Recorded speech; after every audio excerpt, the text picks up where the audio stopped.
Homestead Studios in Santa Clarita, California, it's just the Tip-Sters with Melissa Morgan. How do you do? If you've got a tip for Melissa, a murder mystery in your hometown, a cold case you'd like to heat up, who turned off the lights the night they went out in Georgia, anything, tell us about it by calling the Tip-Ster hotline at 832-TIPSTER.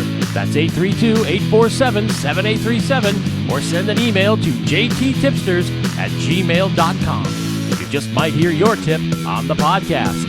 And now here's your host, walking through the valley of the shadow of death with a big-ass can of luminol, Melissa Morgan. Oh, more cowbell.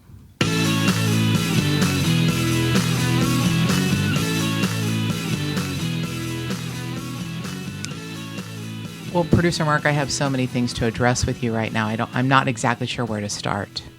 Oh, I'm sure you'll figure out something. A good starting point. Number one, I'm gonna go out on a limb and say that it's Vicki Lawrence that turned the lights out that night in Georgia. I mean, I could be wrong. You know, that last line of the song could be, just a kind of a red herring. A red herring. Yeah. Little sister don't miss when she aims her gun. Now, you're not sure. And there's the light on your porch. Beer, beer, beer. She's shooting out the lights on your porch. Beer, beer, beer. Pew, pew. Dow, dow, dow, dow, dow. I was waiting for that one. I almost did marry Producer Mark when he explained to me that as a child playing, cowboys and Indians or whatever little boys play. Army. Oh, playing Army, man.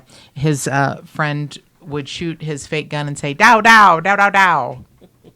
Which is not what it doesn't really make the noise pew, pew either, but it's pew, pew is funnier than dow, dow. Yeah. Okay. No offense to Lynn and Barry Dow, who are fabulous people whose names do not sound like bullets ejecting from a gun. So that's number one. I'm gonna say it's Vicki Lawrence. Turned the lights out or shot him out, whatever she did. Number two, my darling, I don't want to correct you ever because I know what happens when I do. You beat me within an inch of my life with, I'm just kidding, you don't. But luminol doesn't come in cans. I thought it came in like a spray can. It's like a plastic spray bottle. I don't know if it's the chemical makeup. Maybe it can't be held in aluminum or metal. Or aerosol can. Yeah. It's like Formula 409. Sure. Yes, exactly like that. Or Mr. Clean or something. So I'm going to guess it's a spray bottle that's plastic. So I don't want to correct you. But I sort of felt like I had to Come on, big-ass can sounds funny. It does. A big-ass plastic spray bottle, not nearly as threatening. I would love to be roaming through the shadow of the Valley of Death with a big-ass can of luminol. That's kind of a dream of mine, actually. It's disturbing. I figured it would be. You knew that, yeah. It just shows you know me too well. So, tiny bit of housekeeping. Not the kind at the Motel 6. Housekeeping. It's not like that. It's housekeeping for the podcast. I am delighted to welcome many new nations as listeners. We're like the UN. We're like the UN of creepy ass true crime comedy podcasts. We're not like the G7. We're like the G19. Yeah, we're growing like a virus. Oh, that's nice. Couldn't you have said fungus or something? Look, viruses can be good, Good viruses. So just in the last week, we've added Greece, France, United Arab Emirates, South Africa, Hungary, Norway. And this is the most interesting part. Australia is burning up the place. I don't know what's happening. I have a theory. I have a friend, Tess, and I think that she might be telling every person who lives in Australia to listen to the podcast. You think that's what it is? I think she may be tying people down. I don't know. I know there's, it's a very, very large continent, and I don't think it has a huge population. So the fact that the way it used to go in the list was obviously the United States, United Kingdom, Canada. It makes sense. Most of those places speak English, and most of the time I speak a form of English. And Australia was somewhere, fairly down the list. It was, 10th or 11th. It is now number 2 with a bullet. Yeah, and it's. I mean, Maybe it's I all shouldn't over have the said country. bullet. No, well, you probably don't want to do that. I should. Number 2 with a rocket. With a rocket. There you go. They and particularly in Victoria. I Yes. mean, it's really. Is that where your friend is from? I think so, but she's a busy woman. I don't know that she has a lot of time to be going around like door to door. Well, but she might be. In any event, we would love to hear from our friends in Australia, from Dane Unda. Because it's crazy. I mean, and don't ever do that again. Don't insult them. Unda? No, that's actually pretty good, but don't insult them. Yeah.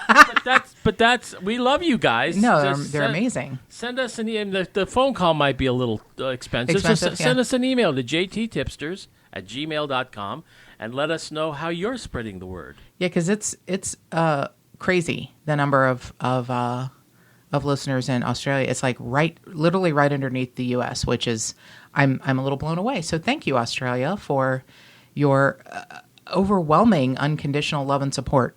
Or perhaps you're listening out of hate. I don't even care how you're listening. Maybe doesn't matter to us, right? You can hate my guts and be like, I hate this bitch. I'm going to listen one more time.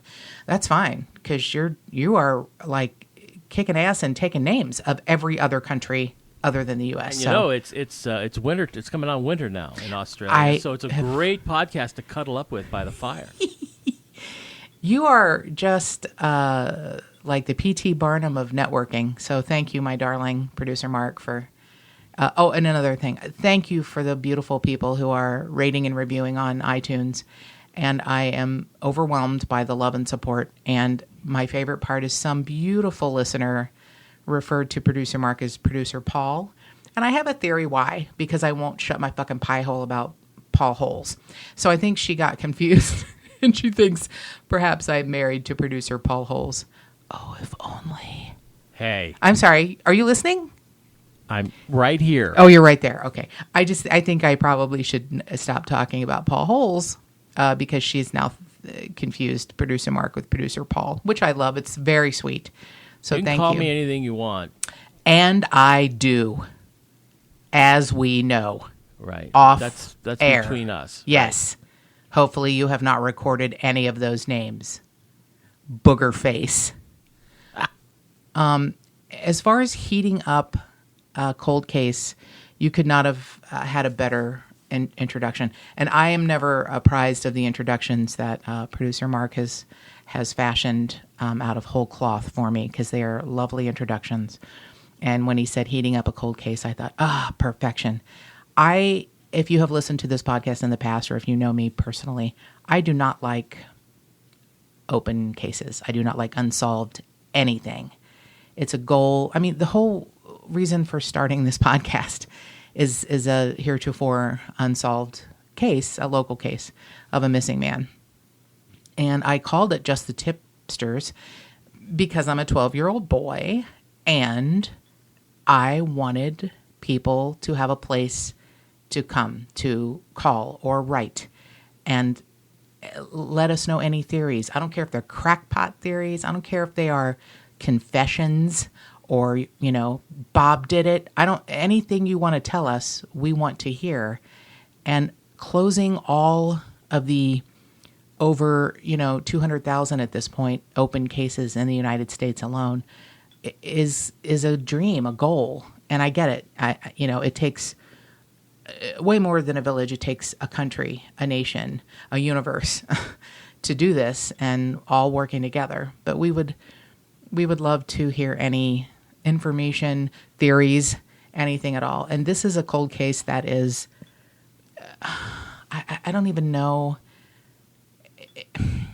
It has the potential to be so remarkably awful, and yet it feels that the answers are all right there. You often hear investigators who take many reports and have much information on cases in file boxes say the answers are in the box. The answers are in the box right there. And I can't help but feel that the Houston Police Department has the answers. And someone, somewhere, I'm praying to God, comes up with something definitive that can nail anyone involved in this to whatever wall is available in Houston. It is commonly known, if you look around online, as the Mary Morris murders. And it is awful, heartbreaking, fascinating, and twisty-turny bizarre. Two women, unknown to each other, living in the Houston area where there are 2 million occupants, and murdered within days of each other. Possibly the first one murdered by mistake because the second one who was murdered, her husband hired a hitman off of really bad Yelp reviews or something. I can't even imagine how you hire a hitman who, I mean, there are some reasons why one might be confused, but well, let's just get into this and hopefully it will be explained. So, 6 a.m. in the morning of October 12th, 2000, Mary Henderson Morris, 48-year-old loan officer, left her house for her job as a loan officer at a Chase Bank in Houston's Spring Valley location. She'd been an employee there for many years. I am going to say this, as we're going through a refi, attempting to refi on our house, I don't know how every loan officer isn't just punched in the throat on a daily basis, but I have the feeling Mary Henderson Morris was a sweet woman because that's what everyone said. I'm just sorry she's a loan officer. So 48-year-old loan officer heads to work, and she and her husband very, very close, and he'd called her several times during the day and no answer on her cell phone. Sometime in the morning, a Chase Bank employee called home and talked to her husband, Jay, and, like, is Mary there? Well, no, she's at work. And the Chase employee did not identify themselves as a Chase employee, which was mistake number one. So they're calling to find out where she is, and he's calling her office to find out where she is, and no one knows where she is, and he doesn't know that that's Chase calling. He doesn't know she's not at work. Around 10:20 that morning, the fire department is notified of some smoke. And they think that it's burning leaves, so they don't bother to investigate. They're just like, oh no, it's not, it's nothing, just some flames and some smoke. It happens all the time. It's Houston. Shit catches fire. What are you gonna do? Just leave us alone. We got stuff to do. We're making chili back at the firehouse. So Mary doesn't come home, and her husband reports her missing.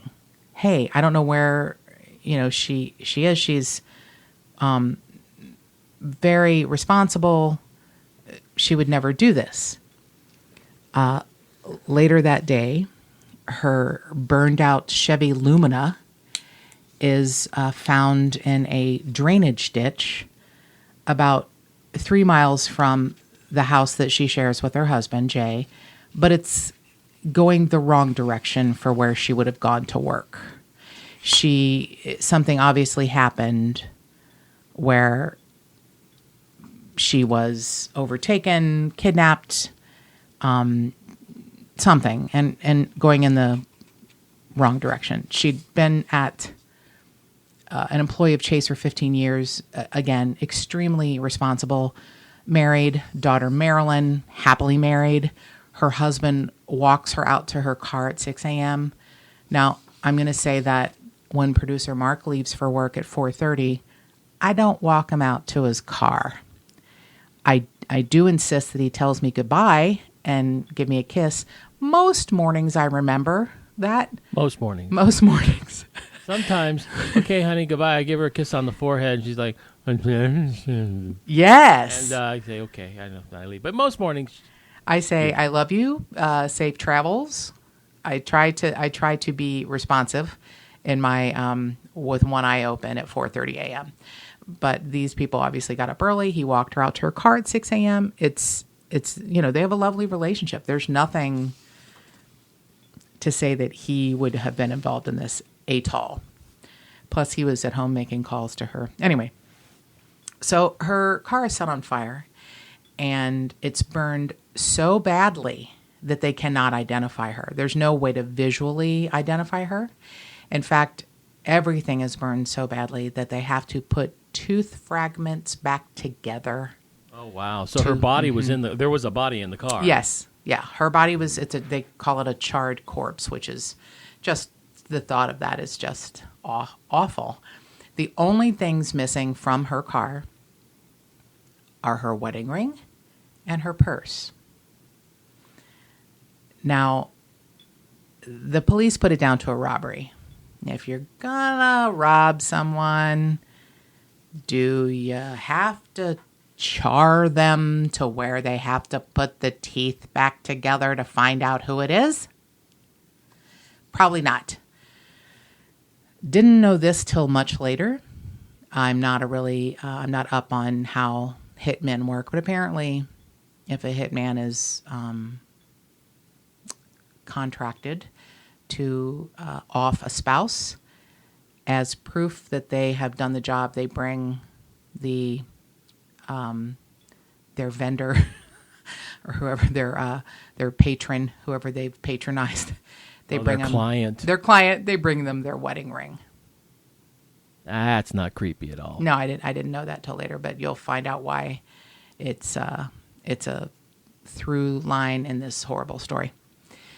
Now, a really strange occurrence, and there are so many twists and turns in this. It's almost laid out for us. The answers are in the box, but I'm hoping someone really knows where the answers can be found in what part of the box. One day after Mary Henderson Morris is found, the Houston Chronicle receives a phone call from an unknown man, and he makes one sentence, one pronouncement. And he says, "They got the wrong Mary Morris." They didn't know what that meant. They made note of it and didn't know until a day or two later that Mary Henderson Morris had been found burned to death in her car and only her purse and wedding ring missing. Now, 4 days later, Mary McGinnis Morris, age 39, who in this bumbling, hitman who I'm really guessing was found on like Angie's List or Yelp. I mean, seriously. You're right. Really, you got to go like to the top. Go to the top. Like get the best hitman if you're going to off your spouse. Do not go through Yelp or Tinder. Or the back of the penny saver. Right. The penny saver. Don't go through Grindr or Tinder or Tumblr or Facebook or Instagram or Twitter or Yelp. Just don't do that. Don't do it. Just don't, because it's going to go bad like this. Mary McGinnis Morris, who's 39, and in this asshole's defense, if there is a hitman, which I think we all will figure out that there is, looks a little bit like Mary Henderson Morris. A little bit. Similar bone structure, dark hair, dark eyes. Mary Henderson Morris is 48. Mary McGinnis Morris is 39. No offense to Mary Henderson Morris. She looks substantially older, and Mary McGinnis Morris looks substantially younger. Even though there's only 9 years difference, I would have thought Mary McGinnis Morris could have been her daughter.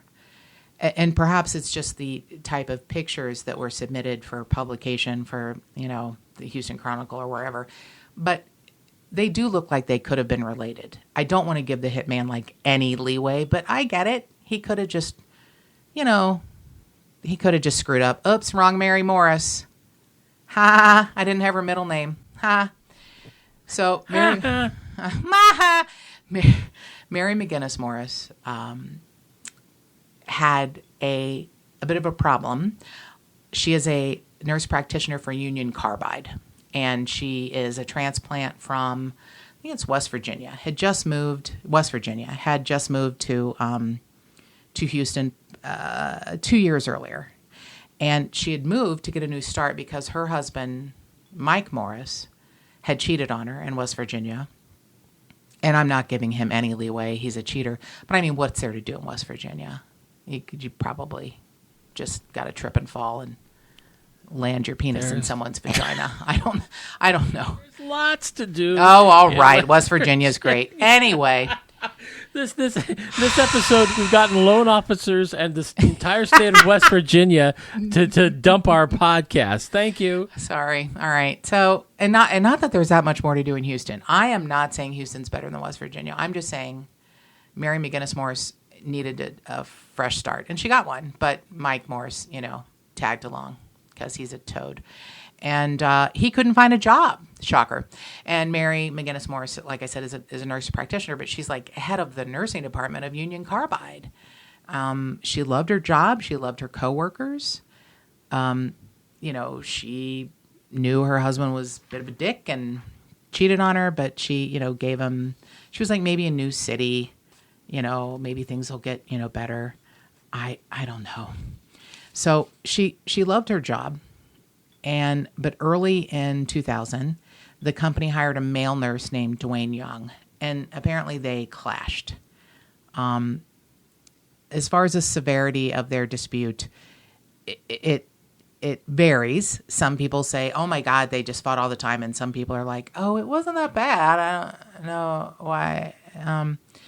So I don't know. I got to be honest. I feel like Mike Morris might have more to do with throwing suspicion on someone else other than himself. But who knows? Maybe Dwayne Young did this. Dwayne Young is very, very vocal about the fact that he didn't do anything wrong. He would never hurt Mary McGinnis Morris. Wouldn't it be funny if the guy that worked with Mary McGinnis Morris killed Mary Henderson Morris? I'm sure he didn't. I'm so sorry, Dwayne Young. I know you didn't do that. But anyway, so he was hired. Things didn't go well. In the meantime, Mary McGinnis Morris's husband, Mike, says that she felt she needed a gun for protection. So he buys her a gun and teaches her how to use it. And it's under the driver's seat of her car at all time. Now, this comes into play later because how many people would know that this gun is under her seat? Not that many. So on the Friday before Mary McGinnis Morris passes away, unfortunately, she has kind of a problem at work with Dwayne. She doesn't know for sure, but she assumes it's Dwayne when she finds all of her pictures in her office turned around facing the wall, and the words "Death to Her" are scrawled on her desktop calendar. Oh, boy. And I'm just, honestly, after doing research, which you can find amazing research, ABC News in Houston, all of the Reddit threads, many, many theories on what happened. I'm just wondering now if Mike Morris didn't do that to throw suspicion on Dwayne Young. So Mary McGinnis Morris is allowed to leave work. And then when Dwayne Young arrives later that day, he's fired. Now, he says he didn't do any of this, and he may be right, but I don't know. So on the last day of her life, on Sunday, October 15th, Mary McGinnis Morris runs a lot of errands. She goes to the post office. She buys groceries. She stops by her Union Carbide office to give her very close friend, Lori, a flu shot. Lori's a coworker. And Lori thought that would be the last time they'd see or talk to each other that day. But Mary McGinnis Morris stops at an Eckerd drugstore, and she calls Lori Gemmel as she's walking through the aisles and says, "There's a guy here giving me the creeps." Now, she intimates to Lori Gemmel she thinks that the creeper is a friend of her workplace nemesis, Dwayne Young. She didn't seem frightened. Lori Gemmel said she seemed matter-of-fact in explaining why she, was letting her know there was someone creeping around following her through the drugstore. And you know what? Mary McGinnis Morris is very cute. Maybe he's trying to figure out what sort of like eyeshadow she uses, because she was a pretty woman, very pretty woman. So I don't know why this dude's following her through, maybe to see if she's getting like birth control or see if he has a chance. I don't know. Or maybe he was just like a weirdo who's like picking up his own, anti-itch cream. He may have had nothing to do with her. So she tells her friend Lori Gemmel, "I'm going to go back to work. I'm going to log out of my computer, I guess, so Dwayne Young or someone else can't go log on and download a bunch of, goat porn or something like that." 12 minutes after her conversation with her friend Lori, 12 minutes, Her cell phone places a 911 call that the transcript has never been released because it's so awful. The recording is the last minutes of Mary McGinnis Morris on Earth. And detectives on the case say that anyone who's ever heard the call, their blood chills. It's just a very disturbing call. So when she doesn't, and I don't have the answers why, maybe they couldn't trace the call in time and get to her. I don't know. But when she doesn't arrive home from work that night, her husband, Mike, reports her missing. The next day, a record driver spots her Dodge Intrepid about 25 miles away from where Mary Henderson Morris's car had been set on fire 4 days earlier. It's in a very secluded woodland, the same kind of area where Mary Henderson Morris's car was found. Mary McGinnis Morris is inside her car. It had not been set on fire, but it's blood spattered. Apparently, if you say splattered, you get laughed out of the amateur detectives squad. You're out of the club. Yeah. So blood, it's hard because blood has an L. Blood spattered. Passenger side door was open.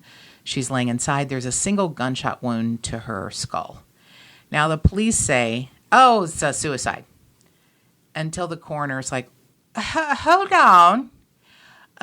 Stand by. Her skull's battered. Her wrists are bruised. That shows that she has been beaten and she was forced to shoot herself in the head with her own gun. It's oh my God. Sitting there in the seat next to her. Her wrists are bruised where someone had turned her hand to shoot herself with her own gun in the head. Now, ask me what's missing from her car. Her wedding ring? Yeah. Oh, boy. Yeah. Definitely sounds like a hit. Yeah. Yeah. But wait. There's Mo. Mike Morris made a 4-minute phone call to his wife's phone about 2 hours after the 911 call. Now, she's obviously dead since they had recorded her last gasps of breath. And why do you think her phone would be picked up for 4 minutes? Voicemail? Right. That's what Mike says. Now, he's like, I called and it rang and rang, and she never picked up. Now, her phone company is like, A, that would never happen. B, we can show you where the phone was answered. Oh. Oh, so this really is a stupid hitman then. I told you, never go to Yelp. Yikes. Never go to Yelp. So he's like, look, the phone company made a mistake, brother. I called her and she didn't pick up, and no. Made a mistake. 4 minutes it rang, I guess. I don't know. You got the time, but no, she didn't pick up, and neither did that hitman So when the detectives tell Mike Morris, look, this is a complete impossibility. The phone records show that the call had been answered. And in the grieving manner of a husband who, has watched a lot of episodes of Law & Order, he lawyers up immediately and refuses to assist in any other investigation of his wife's demise. So detectives think, you know what? I think that he might be involved. Let's check out some motives, shall we? So he hasn't had a job in a couple of years. He cheated on his wife and followed her from West Virginia to Houston as she tried to rebuild her life, and poor sweet girl let him back in. Here's another clue, girls. Never let him back in. If a cheater cheats, they're going to cheat. It's going to happen again. If it happens once, it's going to happen again. Unless something terrible happens and you remove their penis and testicles and they don't have the ability, even then they'll probably have some chick come over and, sit on their face. It's going to happen. Don't let the cheater back in. So we find that Union Carbide provides a large insurance policy for their employees. And Mike Morris has 750,000 reasons to kill his wife. Big, $700,000 policy. Big policy. That screams motive right there. Mm-hmm. So the police are like, well, the fact that he reported her missing, which of course he should do, that I don't ever count that. The police are always like the first person who realizes they're missing, the first person who finds them. A lot of times that turns out to be true, and sometimes it does not. But it would make sense your husband reports you missing if you don't come home that night. It doesn't make sense that your husband calls your cell phone and has a 4-minute conversation with someone after you're dead, unless it's your ghost who picks up your phone that was not found there along with your purse and your ring and is saying, hey, you know what, Mike, it's okay. I'm on the other side. It's really beautiful. I can't wait till you get here because when you do, I'm going to kick your ass all the way up to Jesus. So the police are like, hey, who else would know she had a gun in the car? Well, no one. They think that it's odd that she was killed with what they're calling the family gun. The family gun. So Mike Morris has a series of missteps, and he's really, really kind of dumb. Because a few months after Mary McGinnis Morris's murder, we're just going to call it a murder now, even though it was, a first rule to suicide. A friend spots Mike Morris's daughter from a previous relationship wearing Mary McGinnis Morris's wedding ring. Okay. So Mike Morris says, oh, you know what? I found the ring after Mary was murdered. I'm sorry, after Mary killed herself for no reason. She had no reason to kill herself, but she did. I found the ring, and I totally forgot to tell the detectives. Oopsies. And yeah, okay. Oopsies. So here's the problem. And this is a cold case. Yeah, it's the problem, sweetheart. Pardon me. Unprofessional of me. Producer Paul. I still blush when she calls me sweetheart. But not when I call you Producer Paul. This is the problem, Producer Mark. This is all circumstantial. It is all. But that's a strong circumstantial case. There have been convictions on pure circumstantial evidence. Haven't there? Yes. Typically what those are called no body cases. So they have the body, they have the murder weapon, they have the injuries explained. They also have Dwayne Young, who may have, if he wrote death to her, maybe it was just bad timing, having no idea that Mike Morris was going to hire the Keystone Cops of hitmen to kill his wife. But all of it is circumstantial. I know. Yeah, it's heartbreaking. Yeah, there is you're right. I forgot about the death to her thing, which is something a defense attorney would blow apart. Exactly. It would be like this. It was her. I mean, I get what defense attorneys are trying to do, get their client to get to go home and have dinner.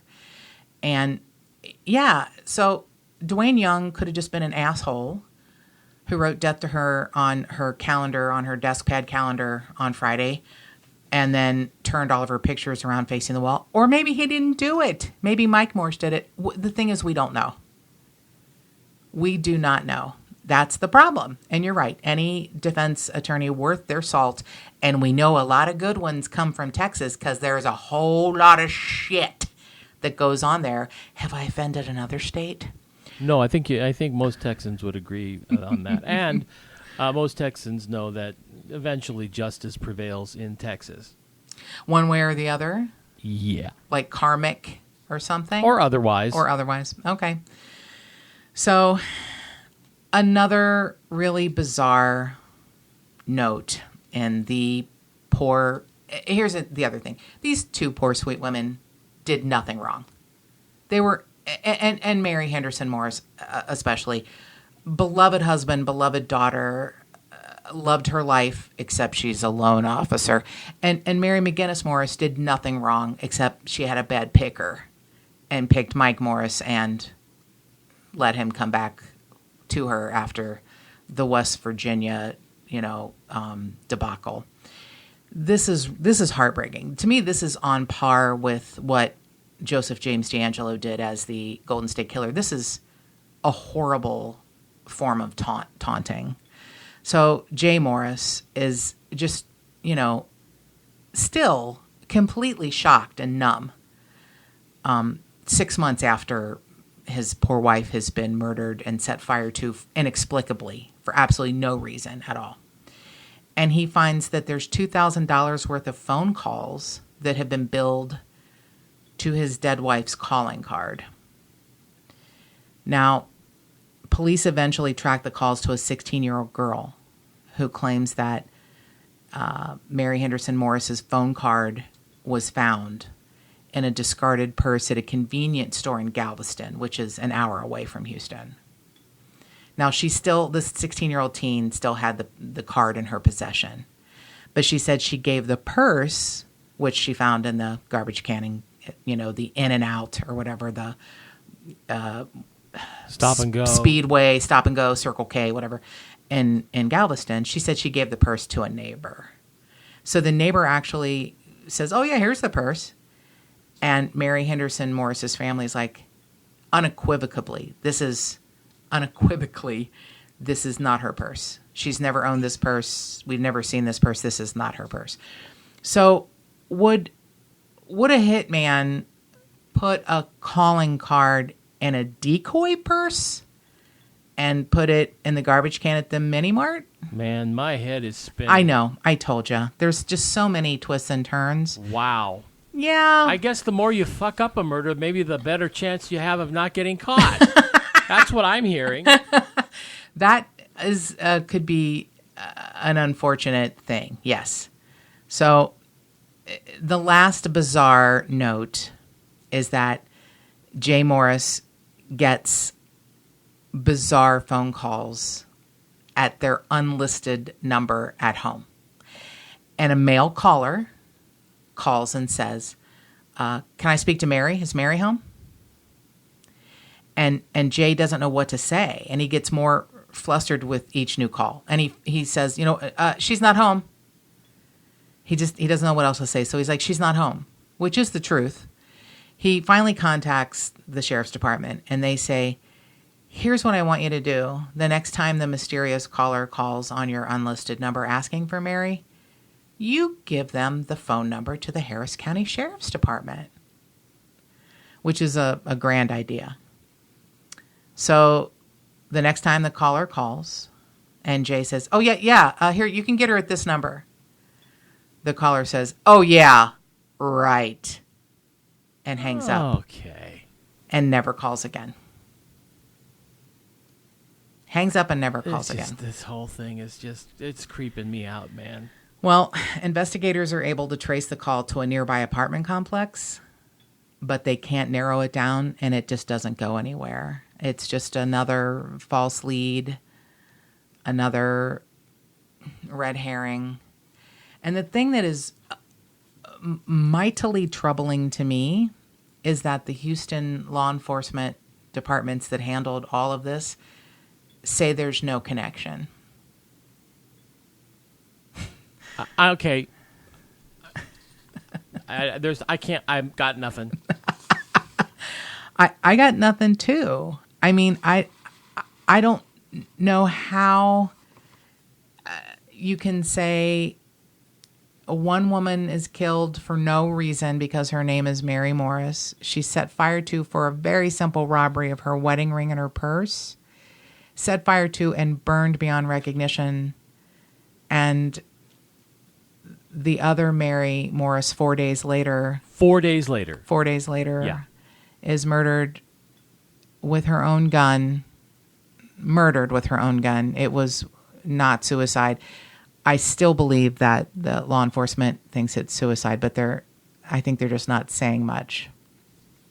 And they have the phone call that probably explains that it was murder and not right. So this case was covered by the television show Unsolved Mysteries in 2002. And they have, message boards. And Dwayne Young went on the message boards and said, I didn't do this. This is a terrible thing, but I would never kill her. It was a job. I was upset, but I would absolutely never do that. It's really, Dwayne Young might be an idiot. It doesn't sound like he's a killer. He's probably an idiot, but I don't think he's a killer. I just don't. If you're going to kill someone, you probably do it quietly and softly. You don't write death to her on their calendar. No.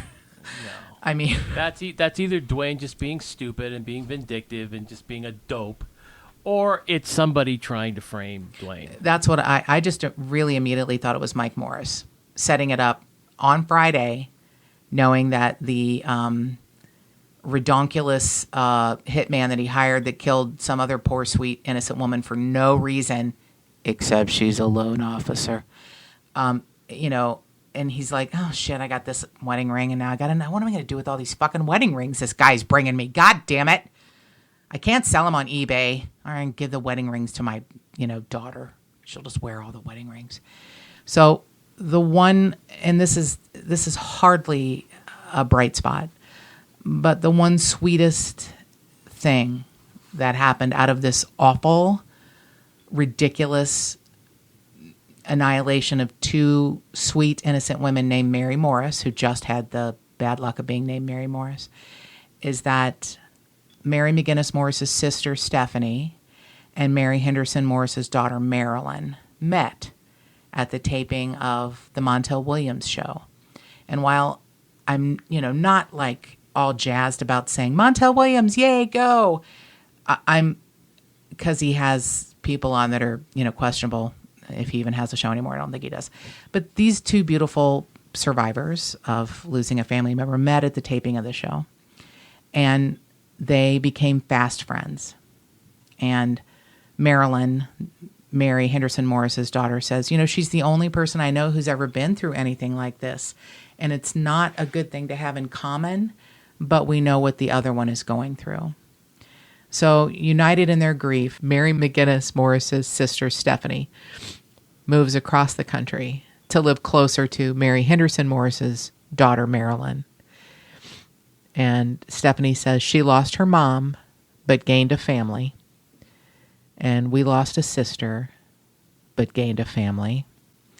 So, if anything good came out of this, it's two innocent women's murders brought together two strangers who now have a new family, who have memories of both of the Marys, and those beautiful memories and those beautiful family members will live on in the Marys' names. And more cowbell.